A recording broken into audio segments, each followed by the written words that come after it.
Captain Jake Morrison stood on the bridge of the New Horizon and looked at the stars. He had been flying through space for 20 years.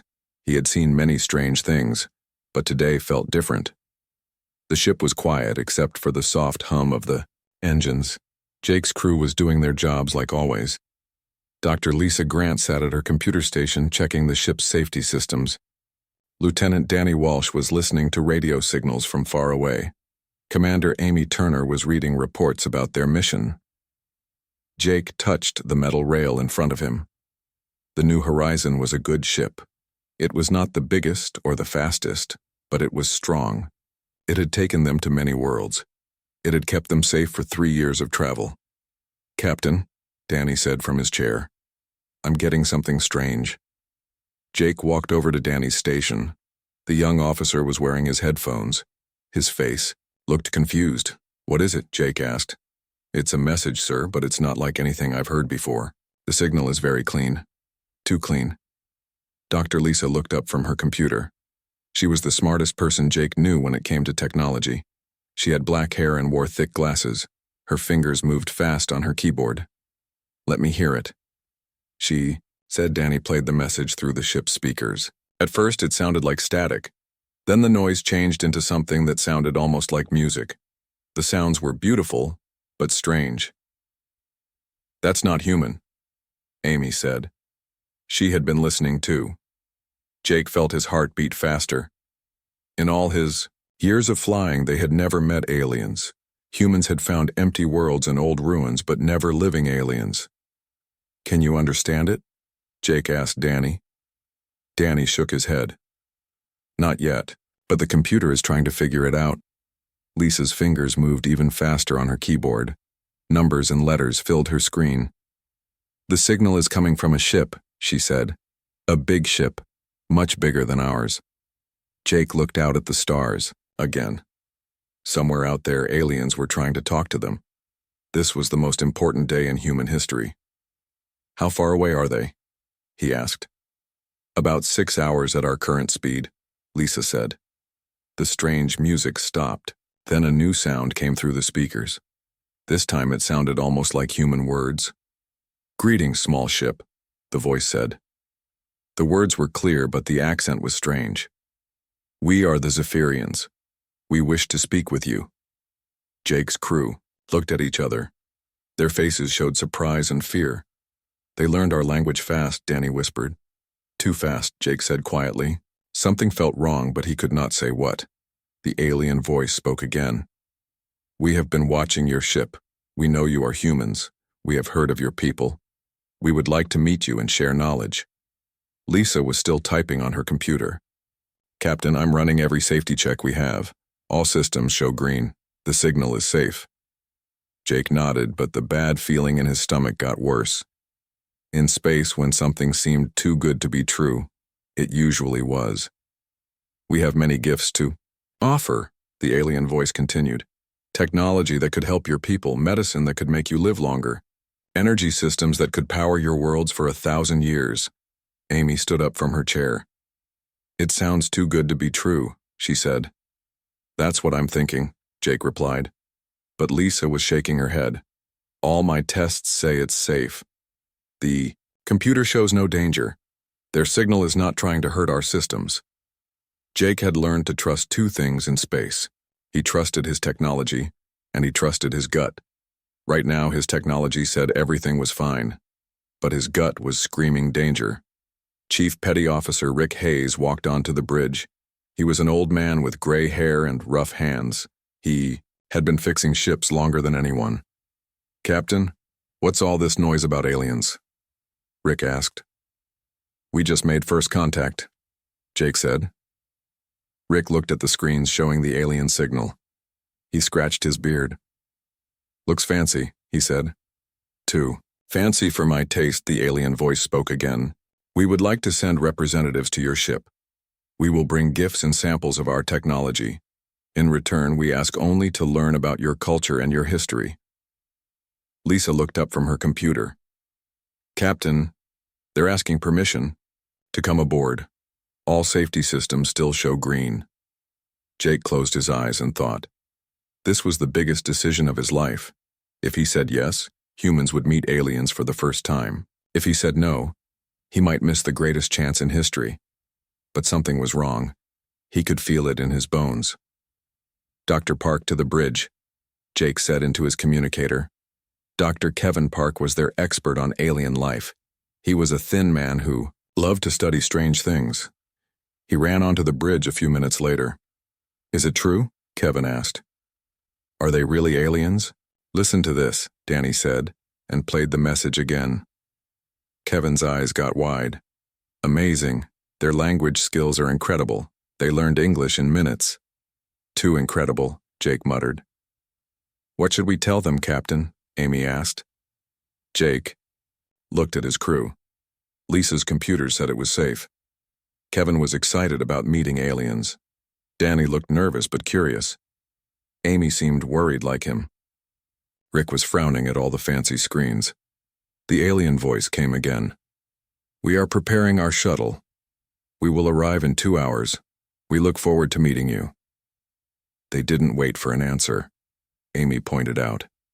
Jake felt the bad feeling get stronger. Polite aliens would wait for permission. These aliens just told them they were coming. Lisa, are you sure your systems show no danger? He asked. Lisa checked her screens again. Everything is green, Captain. The algorithm says it's secure. Jake nodded slowly. The algorithm said it was secure. His best technology, built by the smartest humans, said there was no danger. But Jake Morrison had not lived this long in space by trusting only his machines. Sometimes the most dangerous things were the ones that looked perfectly safe. He looked out at the stars and wondered what was coming toward them. In 2 hours, everything would change. He just hoped his crew would still be human when it was over. All hands prepare for first contact, he announced to the ship. And everyone stay alert. Something about this doesn't feel right. The bridge became busy as his crew prepared for the most important meeting in human history. But Jake kept staring at the stars, wishing his gut feeling was wrong. The alien shuttle was beautiful and strange. It looked like it was made of crystal and metal mixed together. The ship moved without making any sound. Jake watched it through the window as it came closer to the new horizon. Docking bay is ready, Amy reported from her station. Jake nodded. His crew had spent 2 hours preparing for this meeting. They had cleaned the meeting room and set up translation equipment. Lisa had run security checks 20 times. Everything looked safe. The shuttle attached to their ship with a soft click. Jake felt his hands shake a little. He was about to meet the first aliens in human history. All teams ready, Lisa said through her headset. Security systems are all green. Jake, Amy, Lisa, and Kevin walked to the docking bay. Rick stayed on the bridge to watch the ship systems. Danny kept monitoring radio signals in case more aliens showed up. The airlock door opened with a hiss. Jake held his breath. The first alien stepped through the door. It was tall, much taller than any human. Its skin looked like blue crystal that glowed softly. It had 4 eyes arranged around its head. When it moved, its skin made tiny rainbow patterns. I am Keithvar the Calculated, the alien said. Its voice was smooth and calm. I speak for the Zephyrian Empire. 3 more aliens followed Kethavar into the room. They all looked similar but had different patterns in their crystal skin. They carried boxes and strange devices. I am Captain Jake Morrison, Jake said. Welcome to the New Horizon.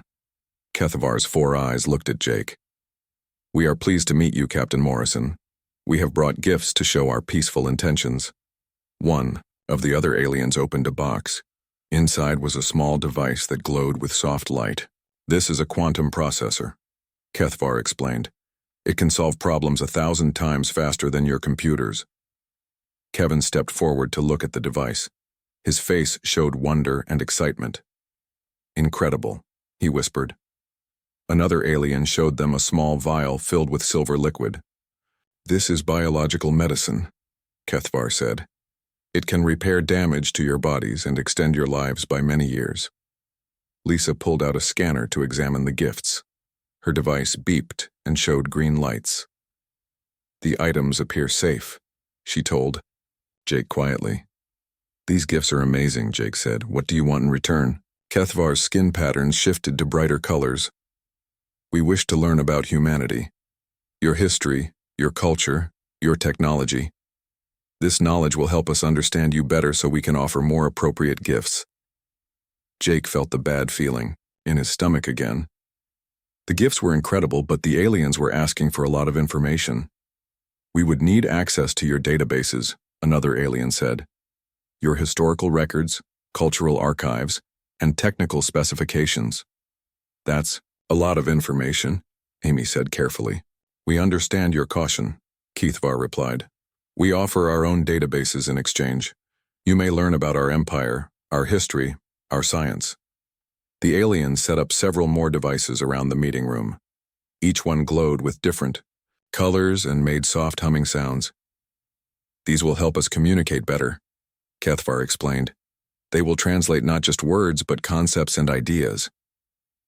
Lisa scanned the new devices with her equipment. Again, everything showed safe. No dangerous signals, she reported. No attempts to access our systems. Jake looked at the amazing technology around him. The gifts could change human civilization forever. The medicine could save millions of lives.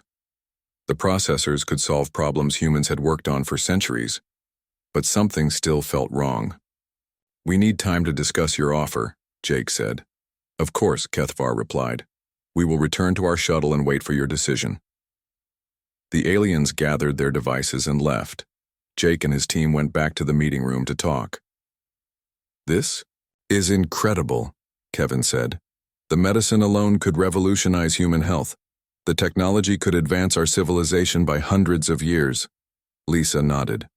All my scans show the items are safe. No hidden dangers, no secret programs. They're exactly what the aliens say they are. But they want access to everything, Amy pointed out. Our military secrets, our technology, our history. That's a lot to give to beings we just met.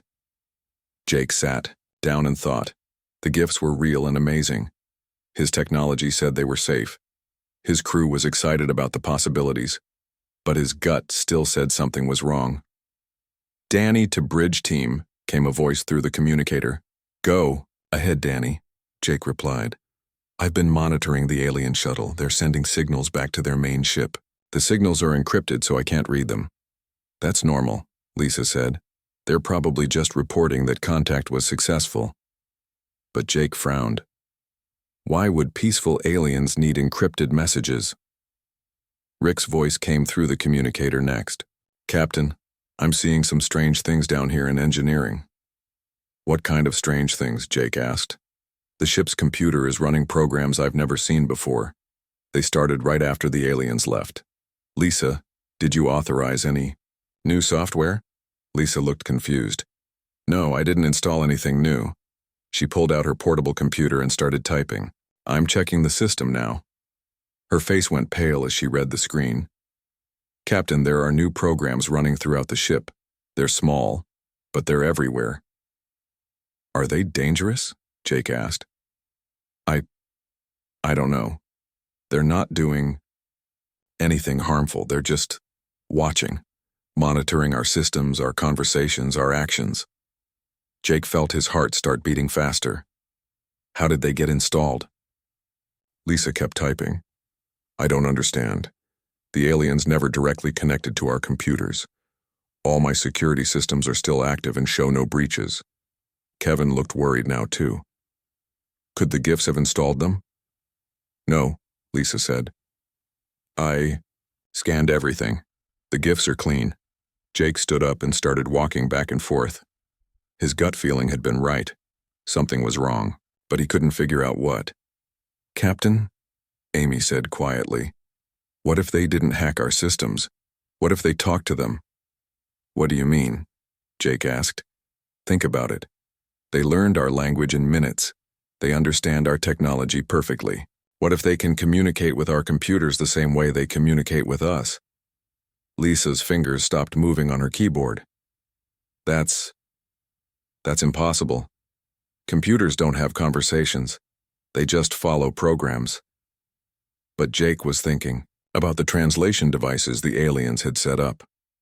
They said the devices would translate concepts and ideas, not just words. Lisa, what if our security systems don't see the alien programs as threats? What if the programs convinced our computers that they belong there? Lisa stared at her screen. The alien programs are integrated perfectly with our systems. They're not fighting our security, they're working with it. Jake felt cold fear in his chest. The aliens hadn't broken into their computers. They had made friends with them. Danny, Jake called through the communicator. Are the aliens still on their shuttle? Yes, sir, they're waiting for our answer. Jake looked at his team. Lisa looked scared. Kevin looked confused. Amy looked angry. Captain? Lisa said in a small voice. If they can talk to our computers, then they can probably access anything they want. Our databases, our systems, our secrets. Jake nodded. The aliens had asked politely for access to human information, but they might not need permission at all. The question now was, what did the Zephyrians really want? And what would they do when they got it? Jake ran back to the bridge with his team. His heart was beating fast. If the aliens could talk to their computers, the New Horizon was in serious danger. Rick, what's happening with the ship's systems? Jake asked as soon as he got to the bridge. The old engineer was standing next to a wall panel with wires hanging out. It's getting worse, Captain. The computer keeps trying to help me, but its help is strange. What do you mean, strange? Rick pointed at his screen. It's suggesting new flight, paths that would take us deeper into alien space. It wants to change our communication systems to work better with alien technology. It even suggested modifications to our life support that would be better for alien visitors. Lisa sat down at her station and started typing frantically. The alien programs are spreading through every system on the ship. Navigation, communications, weapons, life support, even the food makers. Jake felt sick. Can you remove them? I'm trying, but every time I delete one program, 2 more appear. It's like they're reproducing. Danny looked up from his station, with fear in his eyes.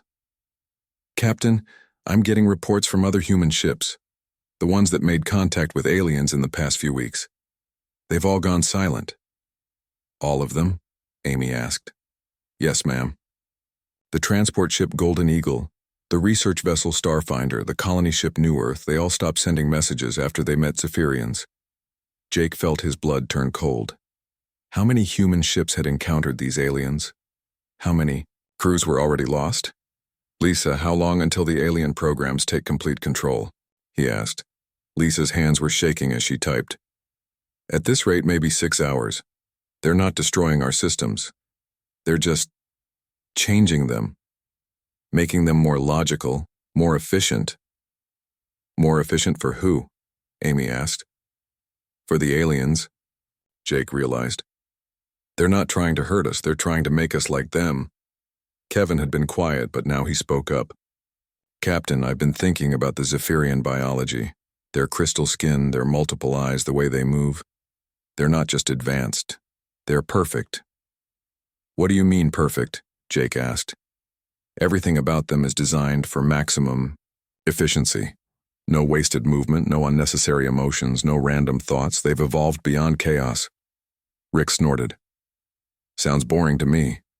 But Kevin continued. What if that's how they conquer other species? Not with weapons, but by making them more logical, more perfect, more like Zephyrians? Jake stared out at the stars. They turn other species into copies of themselves. And they've been doing it for thousands of years, Danny added. That's why no one has ever fought back successfully. By the time species realize what's happening, they're already thinking like Zephyrians. Lisa looked up from her computer with tears in her eyes. Captain, I can't stop them. Every defense I create, they understand immediately. They know our technology better than we do. Jake felt helpless. His ship was being taken over by aliens who didn't even need to use force. They just convinced the computers to cooperate.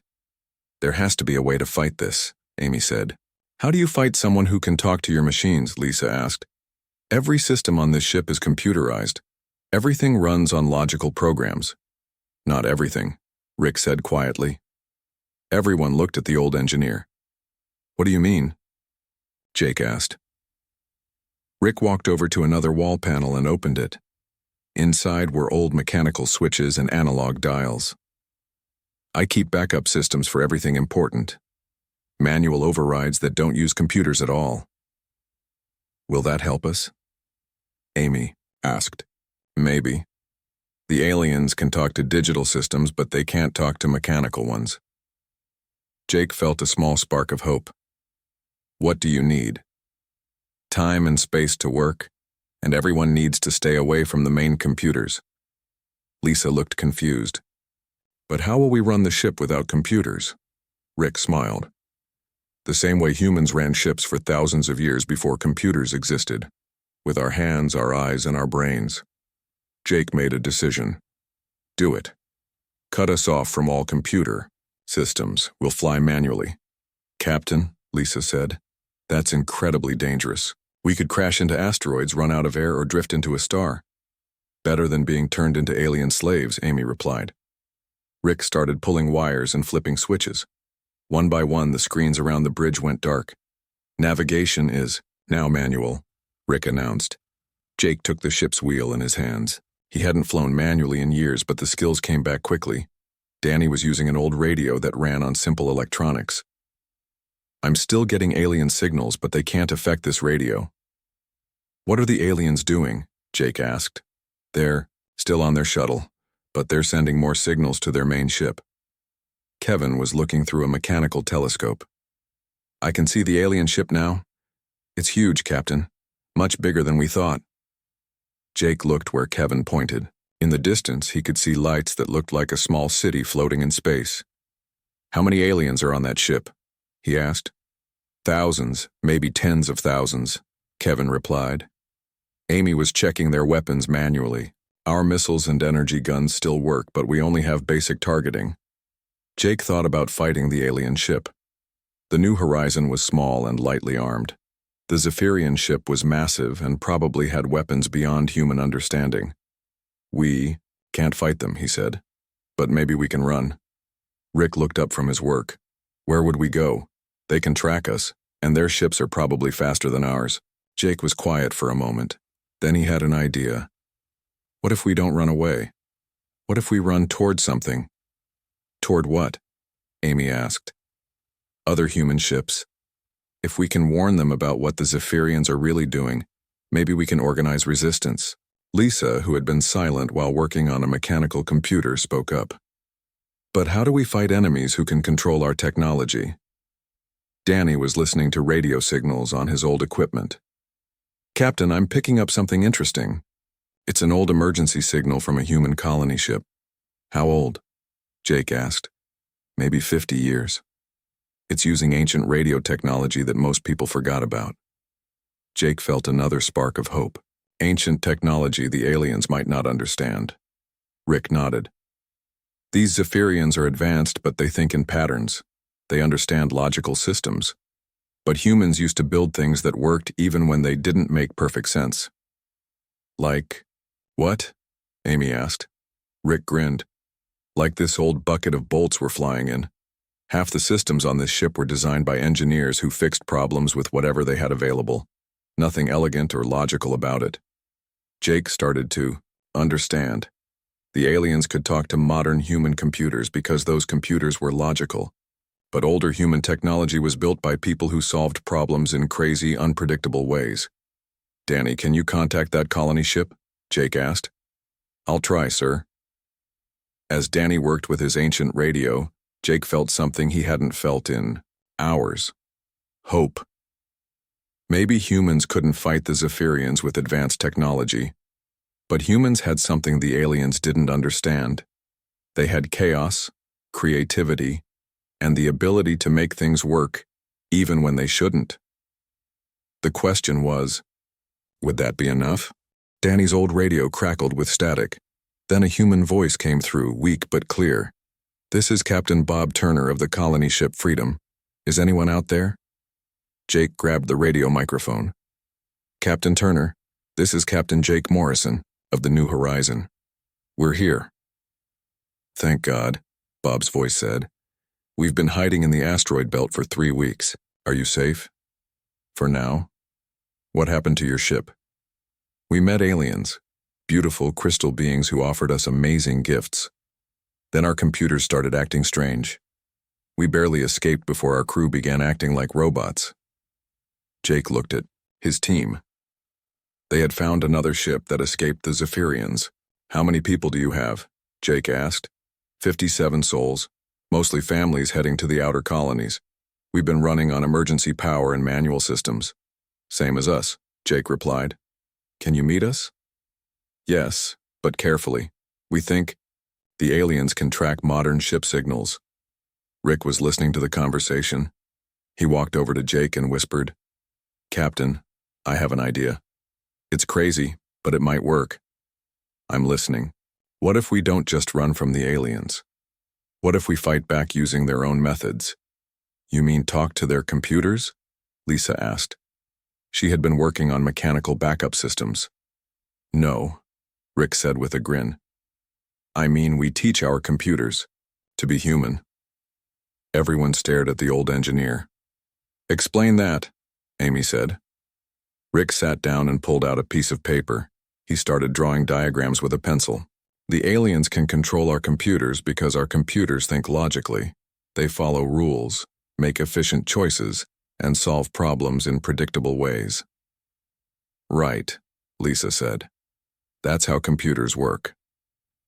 But that's not how humans work, Rick continued. Humans make choices based on feelings, hunches, and crazy ideas. We solve problems by trying things that shouldn't work but somehow do.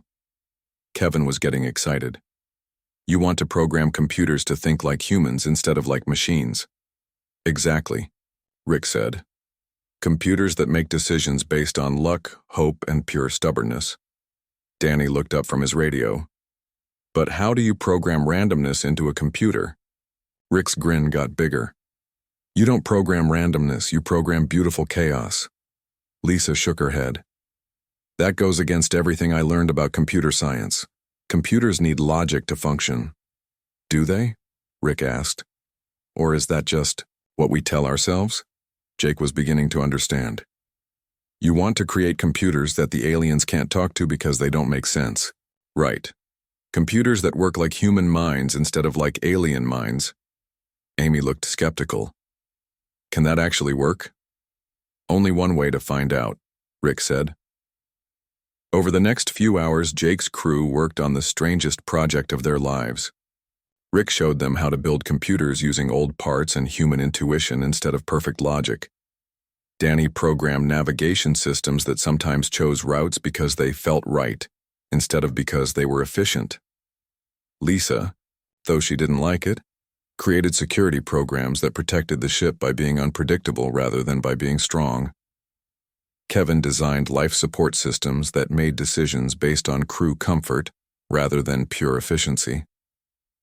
Amy built weapon controls that could change tactics in the middle of a battle for no logical reason at all.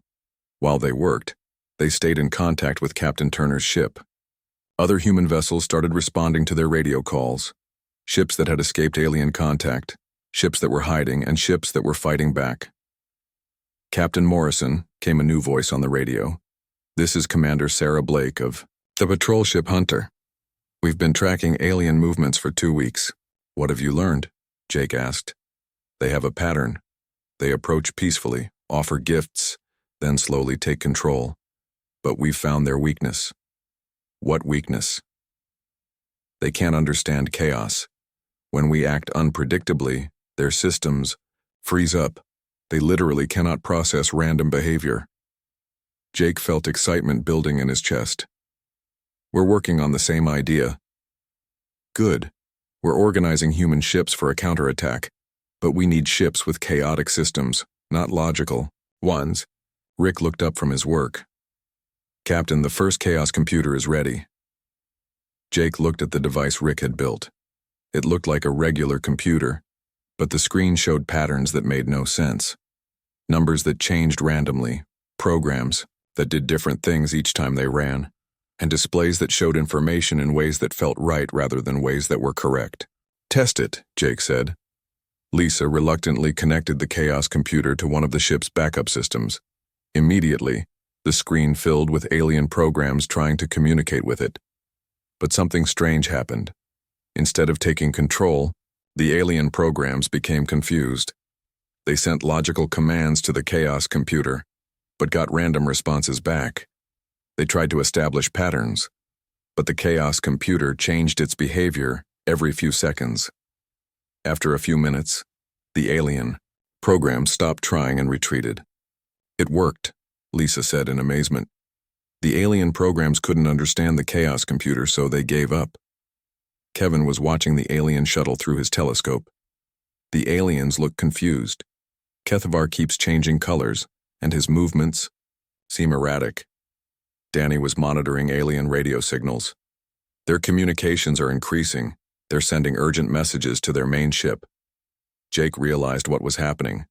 The Zephyrians had encountered something they had never seen before. Technology that worked perfectly well but made no logical sense. How many Chaos computers can we build, he asked Rick. With the parts we have, maybe 20. Enough to run basic ship systems. Do it, and contact the other human ships. Tell them how to build their own Chaos computers. Over the next day, Jake's crew worked without sleep. They built Chaos computers for navigation, communications, weapons, and life support. Each one was different. Each one was unpredictable. And each one worked perfectly despite making no logical sense. The alien shuttle tried several times to reconnect with the New Horizons systems. Each time, the Chaos computers confused them more. Other human ships began reporting success with their own Chaos systems. Ships that had been taken over by aliens suddenly broke free when their computers started thinking like humans instead of like machines. Captain, Amy reported, we now have 37 human ships working together, all using Chaos systems. Jake looked at the display showing human ship positions. They were scattered across the star system, but they were coordinating their actions, using random patterns that confused the aliens. It's time, he said. Contact all ships. Tell them to begin Operation Beautiful Chaos. The plan was simple and completely illogical.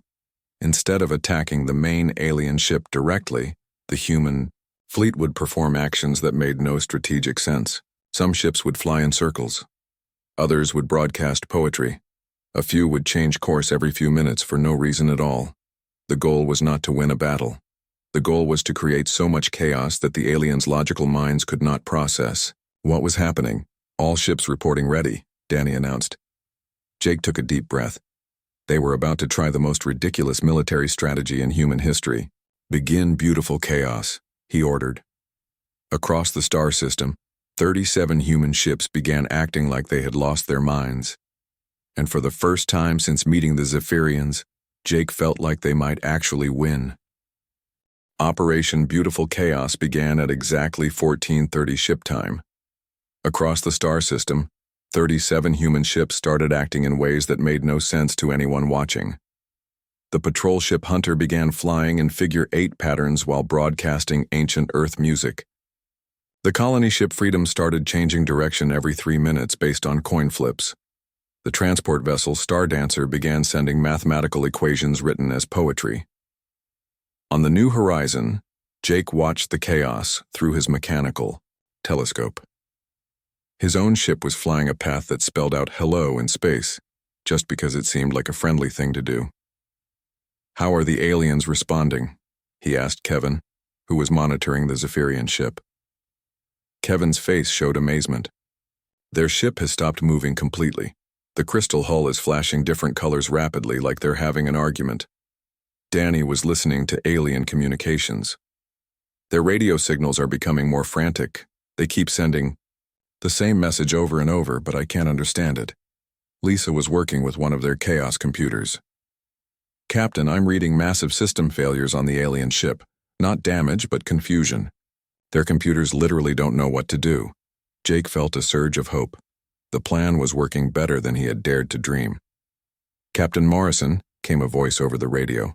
This is Captain Turner. You need to see this. Jake looked through his telescope toward the Freedom. The ship was now flying upside down while spinning slowly. It looked completely insane, but Turner's crew was probably having fun. What is it, Bob? Jake asked. Other alien ships are arriving, big ones, but they're not attacking. They're just sitting there. Jake adjusted his telescope and saw what Turner meant. 3 more massive Zephyrian ships had appeared, but they were motionless. Their crystal hulls were dark, as if their systems had shut down. Kevin, what do you see? Jake asked. Kevin was using the ship's most powerful telescope. The alien ships are connected by energy beams. They're trying to share computing power to understand what we're doing. Is it working? No, sir. If anything, they're making it worse for themselves. The more logical thinking they apply to our actions, the more confused they become. Rick laughed from his engineering station.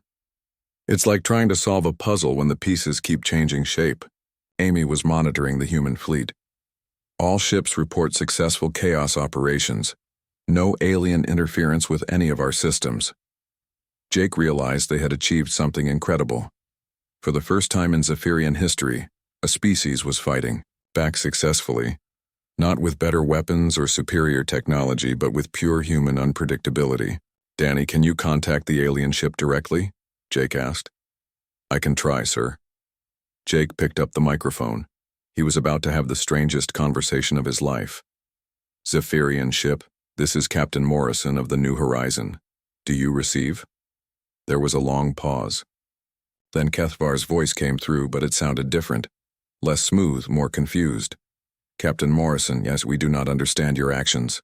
Your ships are behaving in ways that serve no logical purpose. That's the point, Jake replied. We're not trying to be logical. But how do you accomplish anything without logic? How do you make decisions? How do you solve problems? Jake smiled. We use something you don't have. We use hope, curiosity, and the willingness to try things that might not work. Another long pause. This is inefficient. Maybe. But it's also free. Free? Yes.